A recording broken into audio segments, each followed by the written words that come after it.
prière, Seigneur Dieu, nous te prions. Nous avons besoin de ce revêtement.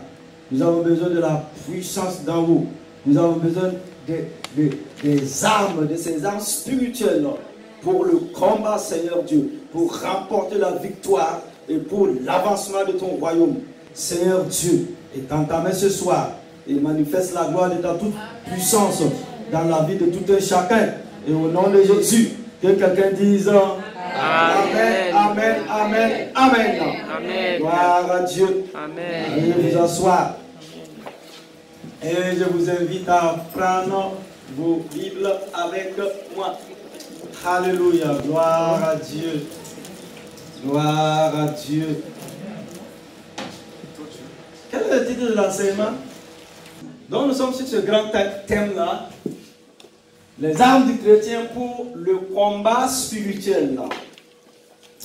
Et comme texte de base, nous lisons dans Éphésiens au chapitre 6, les versets 10 à 20. Enfin, mes frères et sœurs, fortifiez-vous dans le Seigneur et dans sa force toute puissante. Revêtez-vous de toutes les armes de Dieu afin de pouvoir tenir ferme contre les manœuvres du diable. En effet, ce n'est pas contre l'homme que nous avons à lutter, mais contre les puissances, contre les autorités, contre les souverains de ce monde de ténèbres, contre les esprits du mal dans les lieux célestes. Verset 13. C'est pourquoi prenez toutes les armes de Dieu afin de pouvoir résister dans le mauvais jour et tenir ferme après avoir tout surmonté. Verset 14. Tenez donc ferme. Ayez autour de votre taille la vérité en guise de ceinture. Enfilez la cuirasse de la justice. Mettez comme chaussure à vos pieds le zèle pour annoncer l'évangile de paix. Prenez en toutes circonstances le bouclier de la foi, avec lequel vous pourrez éteindre toutes les flèches enflammées du malin. Verset 17. Faites aussi bon accueil au casque du salut et à l'épée de l'esprit, c'est-à-dire la parole de Dieu. Faites en tout temps, par l'esprit, toutes sortes de prières et de supplications. Veillez à cela avec une entière persévérance et en priant pour tous les saints.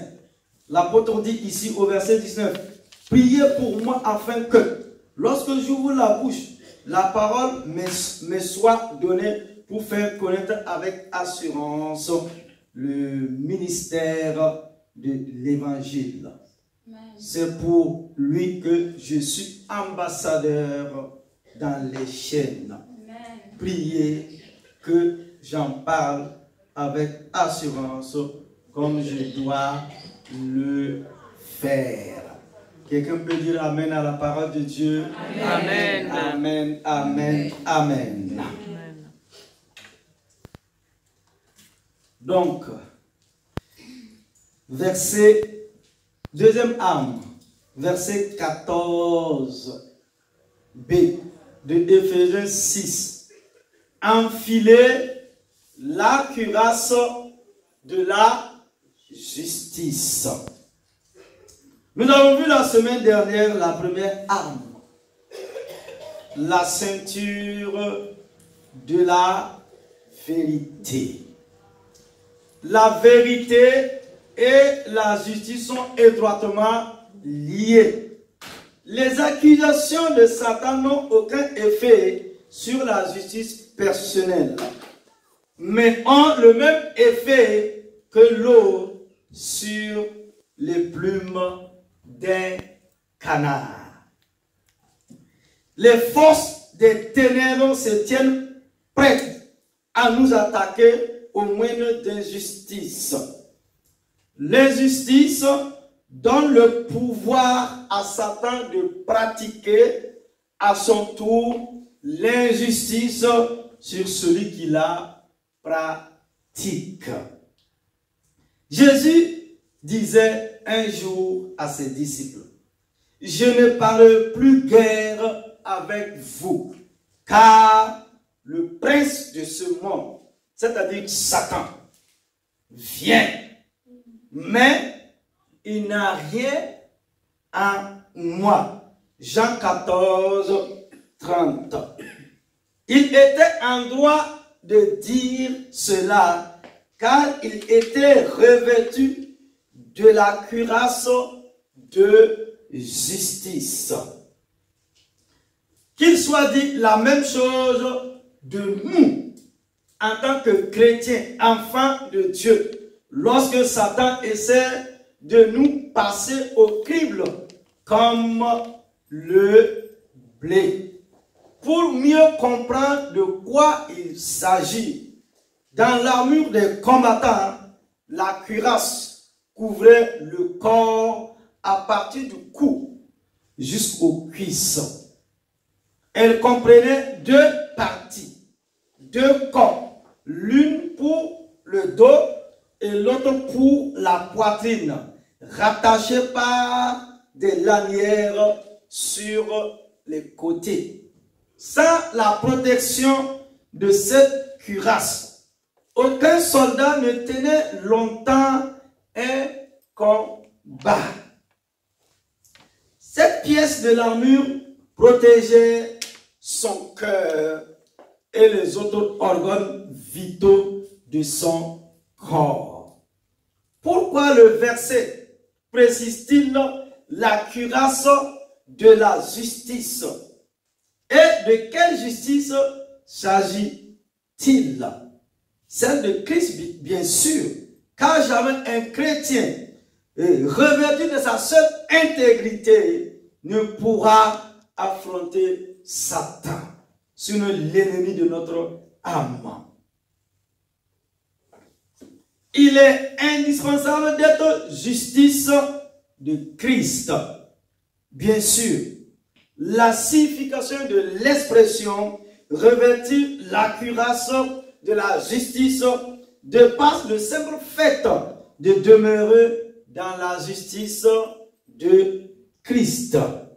Il faut que sa justice se reflète dans notre conduite, sinon dans notre marche de tous les jours en tant que chrétien, en tant qu'enfant de Dieu. Si l'honnêteté et transparence sont synonymes, justice et conséquences le sont aussi. Être juste, c'est traiter autrui avec droiture. La justice imputée de Christ nous assure que nos péchés ont été traités et effacés. Alléluia. Amen. Amen. La justice imputée de Dieu est le fondement de notre existence en tant que chrétien et de notre vie chrétienne. Elle nous protège de l'enfer, mais elle ne nous met pas à l'abri par elle-même des attaques de Satan dans notre vie présente. Quand le péché me remplit de détresse, au trône de la grâce hardiment, je m'adresse, car Jésus est ma justice. Amen. La terre et le ciel se liguent contre moi, mais j'ai la puissance divine pour moi. Jésus est tout et il est à moi, disait John Newton. Nous devons savoir que rien ne peut nous voler notre statut d'enfant de Dieu. Dieu l'a voulu ainsi. Son amour, sa miséricorde ont été déversés sur nous. Dieu nous aime et ni même le péché, ni la mort ne l'ont empêché de nous secourir. Cette vérité doit être acquise par tous les chrétiens. Sinon, quand le diable viendra rôder autour de nous pour nous accuser ou nous ressasser le passé, sinon notre passé ancien, nous ne pourrons lui tenir tête. La cuirasse de la justice nous permet de triompher des accusations du malin. Amen. Notre propre justice étant injuste, car ayant tous péché, le Seigneur Jésus-Christ s'est donné à la croix pour nous, afin de nous justifier. Amen. Romains 3, 23. 1 Jean 3, 20. Dans la Bible, lui seront révisés. De quelle manière que notre cœur nous condamne, Dieu est plus grand que notre cœur et connaît tout. Amen. Et nous allons même de douter à notre cœur. Mais la justice du Christ dépasse notre entendement. Elle ne dépend pas de nous. Dieu a décidé de nous sauver uniquement par amour. Et il l'a fait. Alors, même si notre propre cœur nous condamnait, Dieu est plus grand et connaît toutes choses. Amen. Dieu sonne tout. Il y a ces moments où nous nous sentons tellement indignes de la présence de Dieu. C'est le temps de brandir notre arme. C'est le moment de nous revêtir de la cuirasse de justice. C'est le moment de nous rappeler que c'est pour cette raison que Jésus est mort, afin de faciliter la communion avec Dieu le Père, avec Dieu notre Père. Nous n'avons pas de justice, mais notre justice, notre propre justice ne pourra jamais nous sauver, ni nous délivrer. Mais c'est Jésus lui-même qui est notre justice. Amen. Si nous nous appuyons dans ce combat spirituel, si nous nous appuyons sur la justice de Jésus, nous avons la victoire en toutes choses pour la gloire de Jésus. Amen. Dans ce texte de Zacharie chapitre 3, versets 3 à 4, dans la Bible, lui seront révisés. Or, le verset 3 dit, or, Josué était couvert de vêtements sales et se tenait debout devant l'ange. Celui-ci prenait la parole, dit à ceux qui étaient devant lui, ôtez-lui les vêtements sales. Puis il lui dit, vois, je t'enlève ta faute pour te revêtir d'habits précieux. Nous voyons cette situation dans laquelle le diable venait pour accuser Jésus, le grand sacrificateur. Mais l'Éternel l'a revêtu d'un vêtement nouveau. Il a enlevé ses péchés afin d'empêcher le diable d'arriver à ses fins. C'est la même chose qui se passe de notre côté. En Christ, nous avons une nouvelle identité. Notre ancienne nature est morte et c'est Christ qui vit pleinement en nous. Les anciennes choses n'existent plus parce qu'elles ont été définitivement oubliées. Amen. Dieu a décidé de ne plus les considérer. Amen. Il a décidé de faire de nous de nouvelles personnes. Amen. Jésus, ce grand sacrificateur de l'Éternel. Josué, c'est le Jésus de l'Ancien Testament. Quand le grand Moïse est parti, suivez-moi, c'est Josué qui devrait guider, sinon conduire ce nouveau peuple, la jeune génération, dans le pays de la promesse, dans leur héritage. Ils devraient rentrer dans quelque chose de nouveau. Ils devraient rentrer dans quelque chose de glorieux. Vivre et voir la manifestation de l'accomplissement de la promesse de Dieu. Et voilà, Satan s'est levé. Et Jésus dit, il est l'accusateur. Il a pointé du doigt Josué. Il dit, regardez Josué. Il a des habits sales. Il dit, regardez la robe du sacrificateur. Vous ne voyez pas que c'est sale? Pourquoi? Parce qu'à cause de l'incrédulité, l'honneur que Israël devrait donner à Dieu, ce manque de respect à l'éternel Dieu, parce que Dieu leur a appris quelque chose à travers le grand Moïse. Vous êtes un peuple mis à part. Vous êtes un peuple de sacrificateurs. Et vous êtes censé marcher dans la justice, dans la vérité de l'éternel Dieu des armées. Donc quand Satan regardait Josué, il a vu l'incrédulité, le manque de respect, les murmures du peuple dans le désert.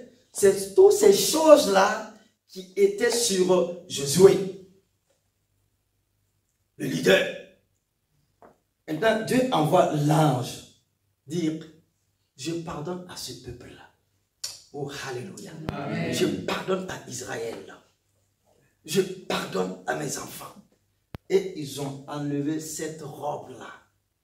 Et Israël a été lavé, sanctifié, nettoyé. Et Satan, l'accusateur, est parti. Tu as une nouvelle identité. Amen. Ne laisse plus Satan revenir t'appeler et te rappeler plutôt ta vie passée. Le passé est passé. À partir du jour où tu as accepté Jésus, où tu es venu au pied de la croix, tout a été effacé, nettoyé et jeté dans la mer de l'oubli. Amen. Amen. Amen. Amen. Ainsi, le diable n'a plus d'emprise sur nous. Il n'a plus d'argument pour nous manipuler ou nous condamner, car Dieu lui a ôté tout pouvoir sur nous. Nous pouvons vivre sans peur ni crainte, car plus rien ni personne ne peut donc nous retenir sous un joug différent de celui du Christ. Le but de la cuirasse est de protéger le cœur, siège de la vie du guerrier. C'est en effet cela que produit la justice de Dieu dans nos cœurs. Elle protège notre cœur et nous délivre de toute culpabilité. Il faut donc que nous la revêtions par la foi avec cette assurance qu'en Christ, nous avons trouvé grâce aux yeux de Dieu et qu'il a fait de nous des personnes libres. 2 Corinthiens chapitre 5, verset 21. Celui qui n'a pas connu le péché, il l'a fait devenir péché pour nous, afin que nous devenions en lui justice de Dieu. Waouh! J'aime beaucoup ce texte biblique de l'apôtre Paul. Il dit celui, écoutez-moi, il dit celui qui n'a pas commis le péché, il est devenu péché pour nous. Afin que vous et moi, nous devenions justice de Dieu. Il dit Christ, il a vécu sur cette terre. Il n'a pas péché, lui, il n'a pas commis de péché. mais il a pris tous nos péchés sur lui. Je veux que vous rentrez dans quelque chose. Je veux que vous vivez quelque chose. Vous devrez être fort dans le combat spirituel. Si vous voulez être des chrétiens, par la suite vous allez comprendre. Si nous voulons être moi je parle des chrétiens authentiques. Je parle des enfants de Dieu authentiques. Ceux qui ont pris le chemin de la vie éternelle. Qui veulent Dieu. Si nous avons Dieu, on a tout. Donc Jésus, il est devenu péché pour nous. Jésus est devenu maladie pour nous. Jésus est devenu malédiction pour nous. Si nous avons saisi cette vérité-là, de Dieu-là, tu n'as pas peur des yeux rouges de sorcier. Et la maladie va disparaître. Amen. On peut dire toutes sortes de malédictions. Tu dis, mais c'est Christ qui est ma justice. Tu n'as pas à craindre. Il faut que la cuirasse protège notre cœur. Le problème, c'est notre cœur.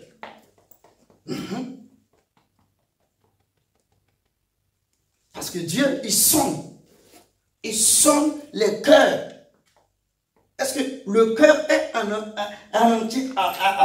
lui? Est-ce que ce cœur-là appartient? Ou bien le cœur-là appartient à d'autres choses? Hello. Ton cœur doit être d'abord pour Dieu. Est-ce que je parle à quelqu'un ce soir? Parce que si ton cœur là, si tu donnes ton cœur à un homme là, d'accord. Ou bien si tu donnes ton cœur à une femme là, d'accord. Vous êtes d'accord avec moi? Tu la donnes. Mon cœur, oh. Après tu vas attraper ton cœur, oh. Donne d'abord ton cœur à Jésus. Et qu'il soit ta justice. Le Saint-Esprit doit être notre premier amour. Quand je lis Actes des Apôtres là, je dis, mais écoutez, je dis, mais Paul, Jacques, Jean, au ciel, quand ils nous regardent là, parfois, ils ont honte. Ils disent à Dieu, mais ce n'est pas l'évangile que nous avons laissé sur cette terre des hommes. Ce n'est pas ce que nous on a prêché. L'authenticité de la parole de Dieu. La réalité du Dieu Tout-Puissant. Ils vont dire, mais ce n'est pas pour ça que nous là, on était prêts. On nous a pendus, on nous a sciés. Prenez les 12 là, comment ils sont morts. Comment ils sont morts. Les 12 apôtres là. Comment ils sont morts. Et ils sont dans la gloire.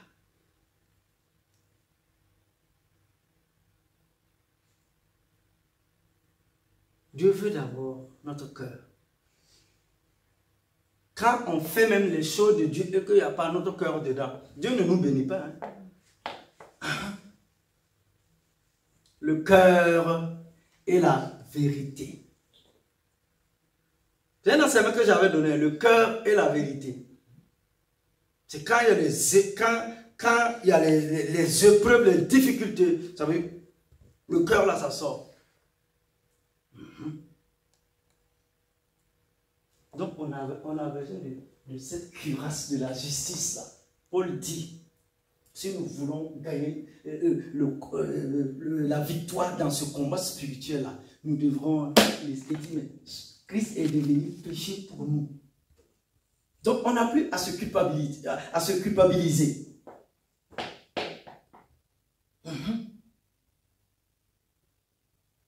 Le chemin de Dieu. Oh, alléluia. Amen. Quand viendra l'accusateur pour te rappeler toutes les mauvaises choses que tu as faites, ou essayer de te persuader sur qui tu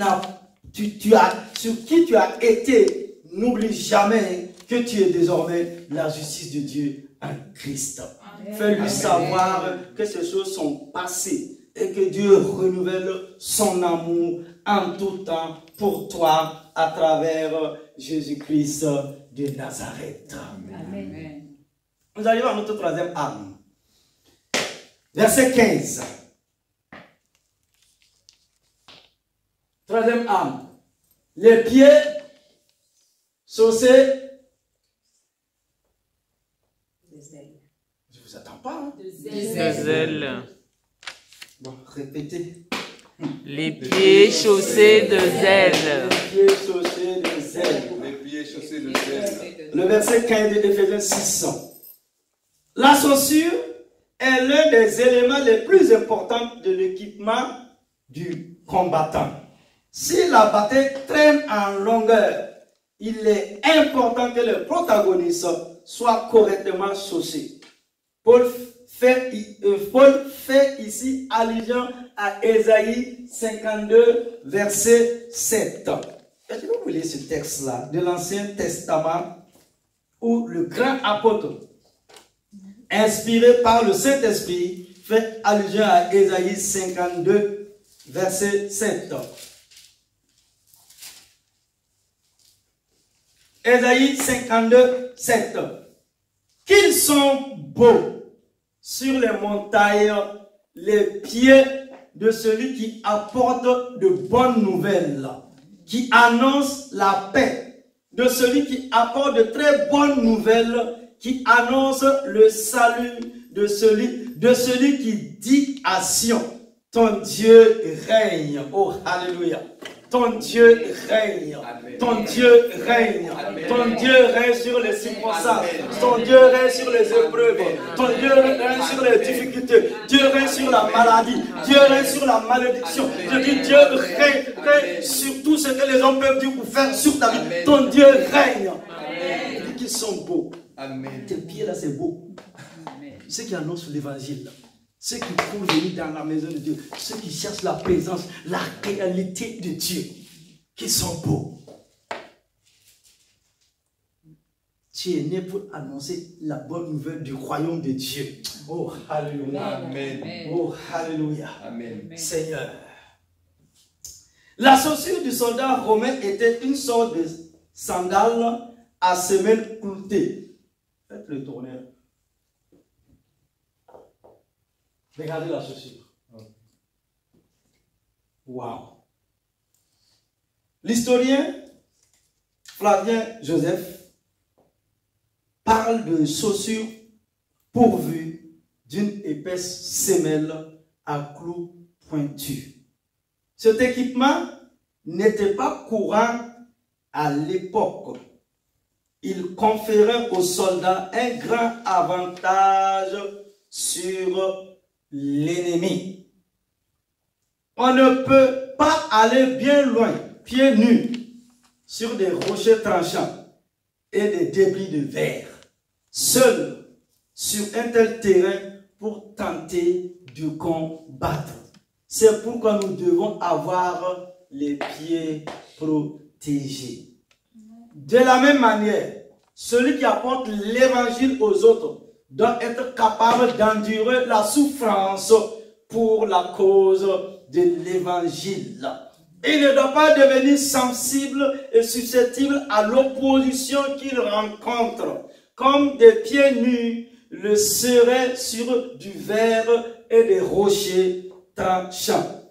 Il doit être chaussé pour le combat spirituellement parlant. Les chaussures spirituelles du chrétien sont également de première importance dans son combat contre les ruses du diable. S'il a bien la vérité pour ceinture et la justice comme cuirasse, mais qu'il n'a pas bien mis pour chaussure à ses pieds le zèle que donne l'évangile de paix, il est assuré de trébucher, de tomber et de subir bien des défaites. Mettez pour chaussure à vos pieds le zèle que donne l'évangile de paix. L'évangile, sinon l'évangile de Jésus-Christ est le seul moyen de retirer les hommes des griffes du diable et de les placer sous l'autorité de Christ. De plus, le zèle pour l'évangile est le seul moyen qu'a le chrétien de se mettre sous l'autorité du maître. Matthieu au chapitre 28, verset 18. Quelqu'un peut me lire ce texte-là? Matthieu 28.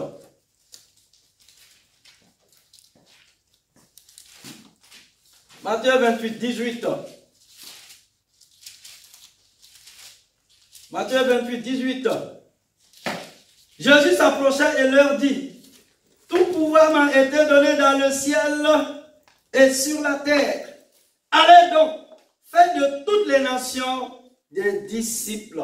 Baptisez-les au nom du Père, du Fils et du Saint-Esprit. Et enseignez-les à mettre en pratique tout ce que je vous ai prescrit. Et moi, je suis avec vous tous les jours jusqu'à la fin des temps. Waouh! Hello!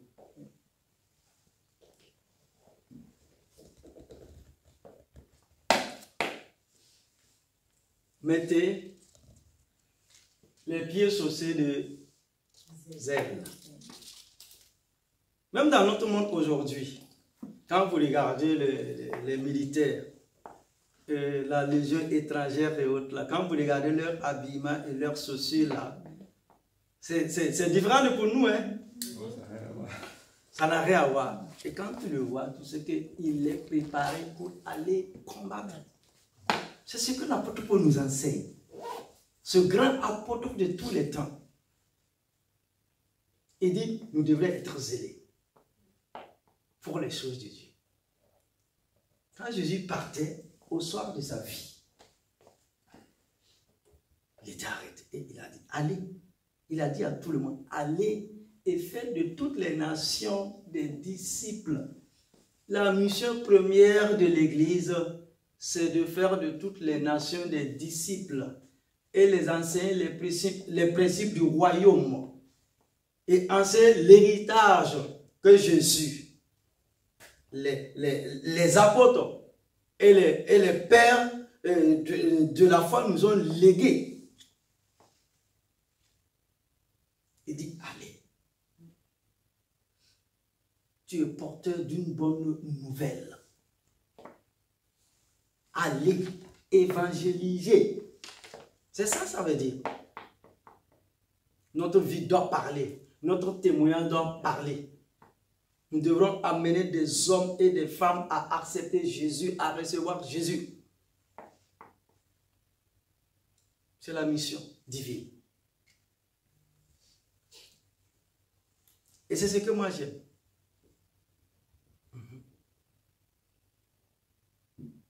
L'œuvre de Dieu. Les œuvres de Dieu. Les jeunes filles là, tu peux mettre ta plus belle robe, c'est ça, hein? Ou bien, bien là. Mais si dimanche tu viens, tu ouvres la porte, les diacres te regardent. Tu n'as pas porté ceci, tu viens pieds nus là. On va dire, mais est-ce que ça va? Quand je regarde vos yeux là, je comprends votre langage. On dirait qu'il a pété un câble. Tes copines là vont commencer, tu vois. Ça parle en bas là.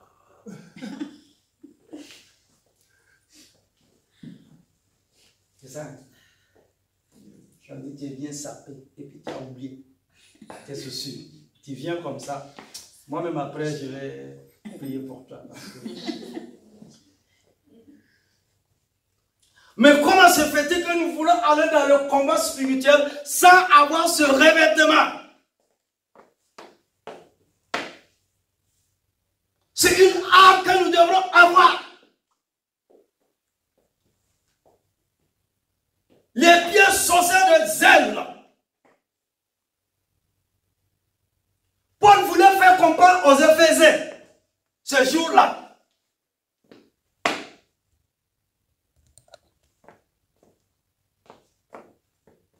Vous devez être zélé pour Dieu. Vous devez être chaud pour Dieu. Vous devez être des hommes et des femmes bouillants pour Dieu. C'est ça.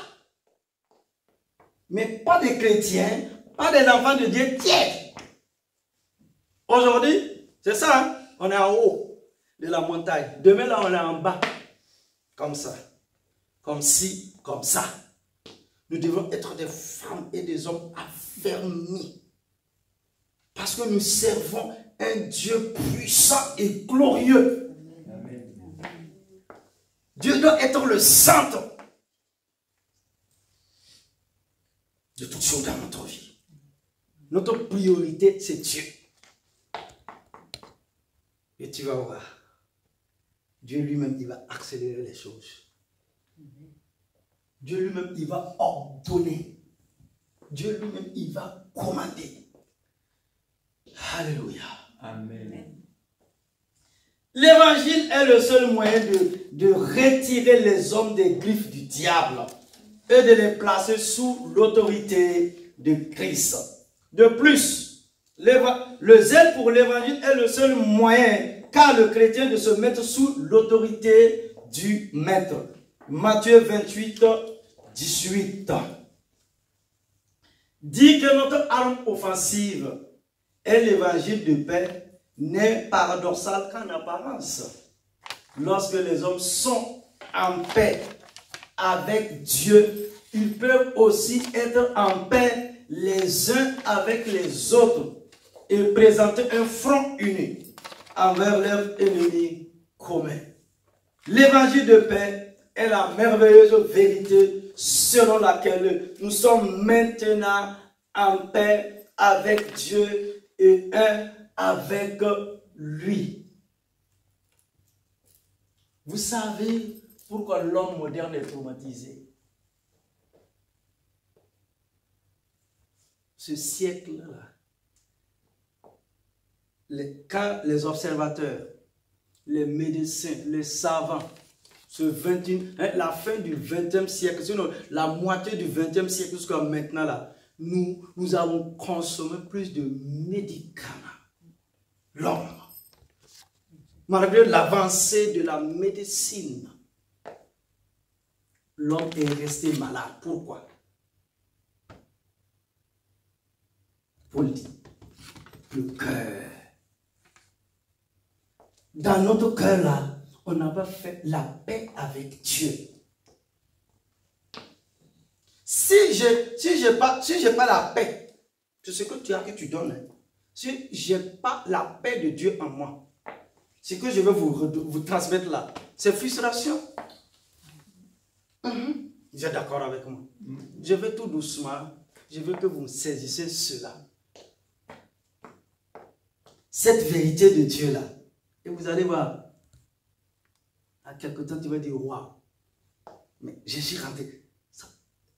La paix, si Paul dit, cet apôtre Paul nous dit, si les hommes n'ont pas fait la paix avec Dieu, comment ils peuvent être en paix avec eux? Déjà même le matin, quand tu le vois seul même, il part tout seul dans le métro. Il est pressé, il est fâché. Ça veut dire qu'il se réveille et il est enragé comme ça. Toute la journée. Si tu as un homme comme ça, ou une femme comme ça, dans ton lieu de travail, toi-même tu arrives, c'est les choses que vous vivez au quotidien, non? Vous êtes d'accord avec moi?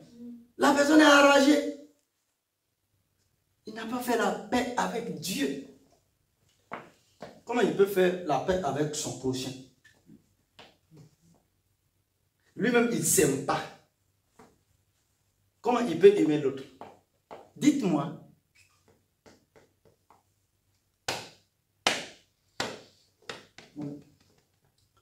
La paix avec Dieu. Et si nous n'avons pas fait la paix avec Dieu, et parfois on me dit il n'existe pas. Dieu n'existe pas où? Nous on ne croit pas où. Bon, mon frère, mon ami, on est là ce soir. Qui voit l'électricité? Tu peux l'attraper? Non, donc mon ami dit non, je ne peux pas l'attraper. Mais pourtant il est bien réel, non? oui, bien réel, oui. Je parle aux étudiants là.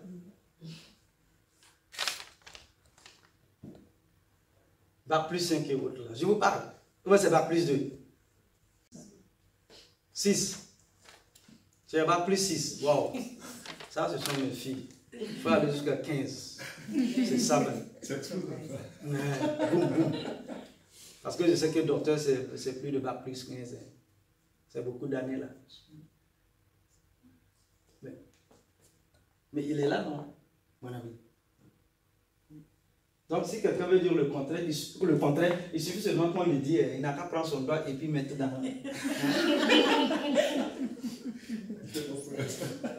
Parce que je veux vous étiez coincés comme ça, je vais vous décoincer un peu là.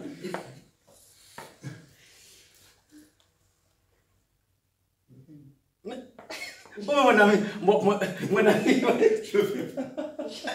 tu mets ta main, tu vas sentir, hein? Ah, quelqu'un a dit vite fait.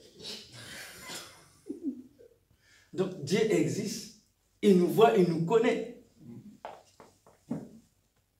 Donc vous savez, au début de ma vie chrétienne, là, quand tu sers Dieu, tu vas rencontrer l'humiliation, tu vas rencontrer des épreuves et des difficultés. Cela même doit te pousser que tu es dans la vérité de Dieu. Parce que Jésus lui-même, il a été attaqué jusqu'à la croix. Celui qui croit qu'il va servir Dieu, voilà, c'est quand tu commences à chanter même pour Dieu, tu vas rencontrer des épreuves et des difficultés. Ah oui, ça fait partie de ta formation. C'est ça, hein?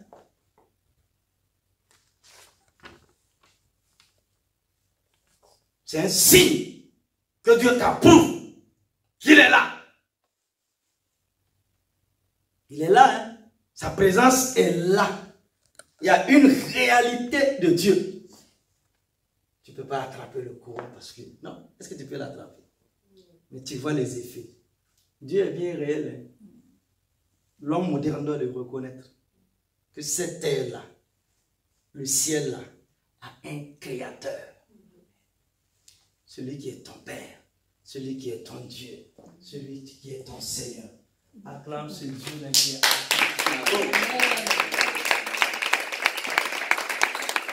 et nous, en tant que chrétiens, enfants de Dieu, nous avons de leur faire la paix avec Dieu. Lorsque Pierre a sorti son épée, alors que les soldats venaient arrêter Jésus dans le jardin de Gethsémani, Jésus a dit quoi? C'est moi. Pierre n'a pas compris. Lui, il a cru que le combat là, c'était physique. Alors que le combat est spirituel. Mais Paul, lui, il a bien compris dans Éphésiens 6. Il fait la parraine pour que vous puissiez comprendre quelque chose. On est venu pour arrêter Jésus. Pierre était là. Il dit quoi? Le maître, c'est le maître Jésus. Tu vas l'arrêter. Vous allez l'arrêter. Il a fait sortir son épée. Paf! Il a enlevé le héros. Ça, c'est Pierre. Jésus a dit, mais Pierre, c'est pas toi. C'est moi qu'ils veulent. Ils sont venus, c'est pour moi. Et le combat est spirituel. En principe, les soldats devaient repartir, non? Puisqu'il a, Jésus il a ramassé l'oreille et il l'a replacé. Il a remis à sa place. Waouh! Amen. C'est ça. Alors que les enfants d'Israël étaient devant l'immense armée madianite, forte de quelques 32 000 hommes, le Seigneur dit à Gédéon, va avec cette force que je t'ai donnée. Tiens-toi debout. Alléluia. Je commence à rendre grâce à Dieu. Ô éternel Dieu des armées, que la gloire et l'honneur te reviennent ce soir. Tu es le Dieu tout-puissant. Rends grâce à Dieu. Sois élevé, ô Papa, bon Dieu. Sois exalté, sois célébré.